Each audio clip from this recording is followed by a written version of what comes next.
Ever find yourself constantly typing in the same website address on your iPhone?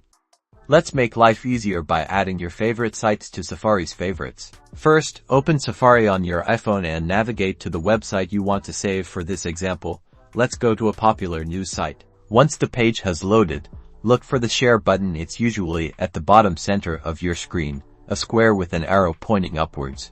Tap that share button, and a menu will pop up with different options. You're looking for the one that says Add to Favorites. Go ahead and tap on Add to Favorites. A small window will appear. You can rename the bookmark here if you like, or just leave it as is. You can also choose where to save it, but for favorites, the default location is perfect. Now, simply tap Save at the top right of that window. And just like that, your website is now saved as a favorite.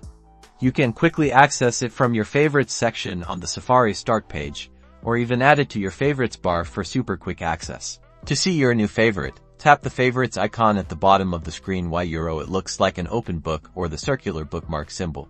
And there it is, your frequently visited website, ready for instant access anytime you need it. Happy browsing.